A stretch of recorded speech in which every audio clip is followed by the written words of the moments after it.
중국에서 계속해서 한국 연예인 관련해 부적절한 시비를 거는 모습이 속출하고 있습니다. 지난 BTS의 6.25 관련 발언을 시작으로 중국의 엔터테인먼트 업계를 중심으로 한국 공격을 시작하며 한국은 중국의 속국이라는 커다란 흐름 가운데 말도 안 되는 주장을 펴고 있는 상황이 나옵니다.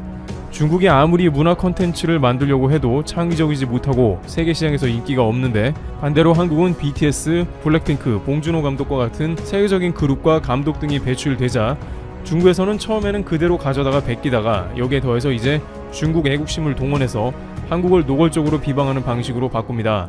오늘의 비난의 대상은 블랙핑크가 되었습니다. 그들은 이제 블랙핑크가 판다와 접촉했는데 이를 두고 장갑을 끼지 않았다고 비난했습니다. 문제는 이것이 역시 중국의 관영신문이 동원되며 국가적으로 한국을 몰아서 비난하는 모습이 나옵니다.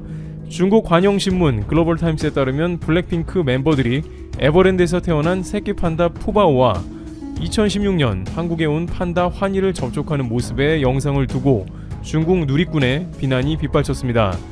최근 공개된 블랙핑크 웹 예능 예고편에 멤버들이 장갑이나 마스크를 끼지 않고 어른 판다를 접촉하거나 짙은 화장을 하고 새끼 판다와 접촉하는 장면이 포함됐다는 것입니다. 이 같은 행동은 중국의 국보로 불리우는 판다의 건강에 위험을 끼칠 수 있다는 게 중국 누리꾼들의 주장입니다. 판다는 해외에서 태어나더라도 일정한 시기가 되면 중국으로 돌아가야 한다는 것입니다. 중국 네티즌들은 블랙핑크에는 애완동물을 키우는 멤버도 있다고 지적했습니다. 이에 대해 판다 전문가 디아오쿤펑은 특히 집에서 개를 키우는 사람은 판다에 위험하다, 개 홍역을 전파할 위험이 있다고 말했습니다.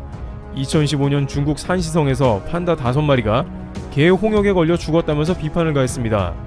한국 연예인이 잘못된 방식으로 판다를 접촉했다는 해시태그는 소셜미디어 웨이보에서 7억 건 넘는 조회수를 올렸습니다. 문제는 마치 중국은 기다렸다는 듯이 반응한 것입니다. 별거 아닌 문제를 가지고 국가 언론사까지 동원해서 한국의 세계적인 스타들을 중국의 네티즌들을 활용해 엄청난 숫자로 몰아치는 장면이 나오는 것입니다. 황당한 점은 중국의 야생동물보호협회도 나선 것입니다. 중국 야생동물보호협회는 에버랜드 측에 편지를 보내 비전문가가 새끼 판다와 접촉하는 것을 중단하고 관련 내용을 방송하는 것도 중지하라고 요구했습니다. 많은 한국 네티즌들은 비위생적인 중국 내 야생동물 취식 식당들이나 단속하라고 일침을 가했습니다. 또한 에버랜드 측도 SNS에 해당 예고편 영상을 올리면서 본 촬영은 담당 수의사와 사육사의 감독하에 철저한 소독과 방역 후에 진행됐다고 밝힌 바 있음에도 중국 네티즌들에게 이러한 변명은 통할 리가 없습니다. 그런데 이렇게 블랙핑크의 아주 사소하고 말도 안 되는 일로 시비를 거는 것은 중국이 뭔가 시동을 거는 게 아니냐는 의혹이 일고 있습니다. 왜냐하면 중국의 국가 언론 관영신문이 계속해서 선동을 하고 있기 때문인데요. 일각에서는 중국이 한국에 보내는 반중 움직임을 사전에 철저하게 차단하려는 경고장으로도 해석합니다. 현재 중국은 코로나 책임을 중국으로 돌렸던 호주에 온갖 제재를 가하며 경제보복을 하는 상황입니다. 원래 그랬는데 훨씬 최근에 더 심해진 모습이 나옵니다. 홍콩의 SNP는 6일 중국 내 소식통을 이용해 상하이시 세관 당국이 상하이항으로 들어오는 모든 호주산 과일과 해산물에 대해 전수검사를 하겠다는 방침을 밝혔으며, 지금까지는 철광석, 소고기, 와인을 비롯해서 유학과 관광까지 중국에 금지를 당한 상황에 더해진 것입니다. 여기서도 엿보이는 것은 중국의 시스템으로 관영 매체가 우선 메시지를 띄운 다음에 그 다음 관계당국이 본격적으로 움직인다는 점입니다. 따라서 관영 매체가 한국에 관한 부정적인 메시지를 띄우는 것을 유념해야 하는 것이죠. 즉, 한국에도 비슷한 패턴이 나올 수 있습니다. 아직은 한국의 연예인과 관련된 문제로 크게 문제 삼진 않았으나 슬슬 중국에서 시동을 거는 것처럼 작은 것이라도 중국과 관련된 문제에서도 그냥 넘어가지 않겠다는 운을 띄우고 있습니다. 많은 중국 관계자들은 중국이 한국을 싸듯 때리기는 물론 한국을 충분히 괴롭게 한 과거가 있었기 때문에 이번에도 그러한 문제로 돌입하는 것은 그다지 어려운 문제가 아니라고 지적하고 있습니다. 특히 중국이 노리는 것은 바이든 당선 이후에 한국이 본격적으로 미국과 손을 잡는 점입니다. 트럼프 대통령의 경우에는 대부분의 경우에 비즈니스를 기반으로 한 문제만 다뤘으며, 한국의 가장 큰 압박은 방위비 협상 정도로 의외로 한국 입장에서는 엄청난 스트레스는 없었습니다. 그러나 바이든의 경우에는 이제 한국을 본격적으로 아시아태평양 경제연합체로 초대한다는 것입니다. 이는 중국을 본격적으로 대항하는 반중연합체라서 한국 입장에서는 크게 부담되는 면이 있습니다. 대외경제정책연구원은 미국은 중국을 견제하기 위해 영내 다자 무역협정으로서 CPTPP를 활용할 가능성이 있다며, 바이든이 포괄적, 점진적 환태평양 경제 동반자 협정 가입을 요구할 수 있다는 분석을 했습니다. 중국이 자신들 우방들의 경제 연합체인 RCEP을 통해서 전 세계 영향력을 확대하려는 대항마라고 할 수 있습니다. 한국이 지금까지 이런 것에 다소 자유로웠던 것은 트럼프 미국 대통령이 지난 2018년 1월 TPP 탈퇴를 선언하고 다자 무역협정 질서를 벗어나 자국 우선주의, 고립주의 노선을 고수해왔기 때문입니다. 따라서 한국은 미중 간의 고래 싸움을 어느 정도 피할 수 있는 여유가 생겼던 것입니다. 그러나 바이든은 한국의 미국 중심 경제 동맹체에 가입하라는 거센 요구를 할 수 있다는 것이죠. 바이든은 오바마 정부 부통령 시절에 한국에 와서 미국 반대 세력에 베팅하는 것은 좋지 않은 생각이라며 직설적으로 중국 쪽에 가면 안 된다고 언급한 바 있습니다. 바로 이와 같은 때 중국은 그 틈을 놓치지 않을 것이란 이야기입니다. 실제 이 문제가 쉽지 않은 것은 미국은 중국을 배제하고 미국 중심의 자동차, 반도체, 의료장비, 첨단 산업 등의 공급망 중심으로 키워나가려고 할 것이며 그 가운데 한국이 중국과 거래가 끊어질 가능성도 있는 것입니다. 따라서 여기까지 놓고 보면 한국은 자칫 선택의 방향에 따라 중국이 또 들고 일어나서 지난 사드처럼 한국의 선택을 강요할 수 있다는 우려가 들며 중국과 관계를 걱정해야 한다는 주장이 나옵니다. 자칫 한국 경제가 가시밭길을 걸을 수 있다는 것입니다. 그러나 이에 관해서 많은 외교 관계자들은 한국이 과거와 같지 않은 위치임을 강조하고 있습니다. 한국의 외교 프로세스나 기술, 접근 방법이 과거보다 훨씬 더 발달했으며 미국과 중국 양쪽 모두가 예전같이 한국을 쉽게 쥐고 흔들지 못할 것이라는 전망을 하고 있습니다. 한국도 외교 역량이 두터워졌다는 것이죠. 실제 일본이 수출 규제를 시행했을 때 한국이 미국의 어필을 강하게 한 장면은 과거와는 판이하게 다른 움직임이었습니다. 여기에 중요한 점은 바이든 정부 역시 오바마와는 다르게 한반도 문제를 전개할 것이라는 전망도 나오고 있습니다. 바이든은 오래전부터 한국에 방한하며 자타가 인정하는 외교 전문가로 알려져 있습니다. 따라서 아베 총리와 장기간 집권을 같이 하며 돈독한 관계를 맺고 한국을 잘 몰랐던 오바마와는 결이 다르다는 것입니다. 결정적으로 트럼프 대통령이 중국 때리기를 했지만 사실상 말로만 중국을 상대했고 무역 부분만 겨냥했지 중국의 핵심 사안을 건드리지 못했고 오히려 중국이 전 세계에서 날뛰는 것을 방조했다는 것은 사실입니다. 중국이 다른 나라의 경제 보복을 하거나 남중국해 등의 패권을 가져가려 할 때 사실상 방치한 모습이 나왔습니다. 한국의 사드나 호주 경제 보복 등에서 미국은 중국의 별다른 조치를 취하지 않고 뒷짐을 지고 있습니다. 중국은 트럼프의 이러한 면을 정확히 알았기 때문에 미중 무역전쟁을 하면서도 주변국을 괴롭혔습니다. 그러나 바이든은 자신의 선거 유세 기간을 통해서 이러한 트럼프의 면을 계속해서 비판해왔습니다. 그는 트럼프는 깡패와 같은 국가들과 어울렸으며 중국의 세를 오히려 불려놓았다고 비판한 바 있습니다. 또한 트럼프는 동맹국들을 소중히 여기지 않고 약화시켜 중국은 이를 적극 활용했다고 언급했습니다. 특히 한국에 대해서는 트럼프의 갈취를 없앨 것이고 소중한 동맹으로 대할 것임을 강조하기도 했습니다. 물론 미국도 자국 이익 중심으로 움직이는 건 똑같겠으나 중국이 예전같이 날뛰기는 어려울 것으로 보입니다. 게다가 바이든은 적극적으로 중국의 인권 문제를 비롯해 중국의 핵심 사안을 계속 공격할 것으로 보입니다. 따라서 중국 입장에서는 오히려 바이든 행정부가 트럼프보다 훨씬 까다롭게 느껴질 것이 분명하며 미국의 대중 강경책 역시 트럼프 행정부와 비슷하면서도 오히려 더 보완된 형태를 보일 것으로 관측됩니다. 중국은 지금처럼 주변국에 행패를 부리면 오히려 유럽까지 가세해 고립은 심해지는 국면이 나오고 트럼프와는 전혀 다른 차원으로 자국을 압박하는 연합체들을 만날 수 있다는 전망도 나옵니다.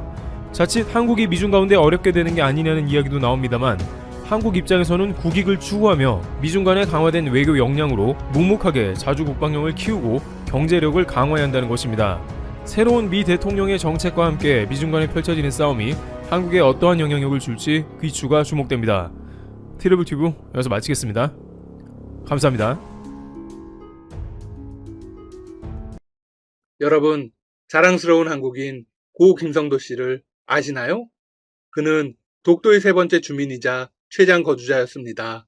김성도 씨는 일본과 독도 관련 분쟁이 일어날 때마다 거침없이 분노하며 TV에 자주 등장했습니다. 한 방송국과의 인터뷰에서는 일본을 향해서 미친놈들이라는 거침없는 발언도 쏟아냈습니다. 그리고 절대 독도를 빼앗기지 않도록 제대로 해야 한다고 목소리를 높였습니다. 결국 그는 1965년 3월 독도를 지키기 위해 척박한 섬으로 들어갔습니다. 당시 독도에는 제반시설이 아무것도 없었습니다. 물이 부족해 빗물을 받아서 생활해야 했고 몸이 아프면 배를 타고 울릉도로 나와야 했습니다. 1970년대부터는 첫 주민인 최종덕 씨와 함께 전복 등 수산물을 채취하며 살았습니다. 1987년 최종덕 씨가 숨지자 1991년 아내 김신열 씨와 함께 주소지를 독도로 완전히 옮기고 이곳을 생활터전으로 삼았습니다. 김 씨 부부는 주민등록을 올려놓은 유일한 법적 독도 주민이 되었습니다.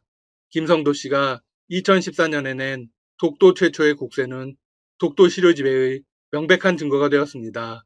그의 존재는 독도가 우리 땅이라는 증거 그 자체였습니다. 김성도 씨는 2018년 10월 지병으로 세상을 떠났습니다.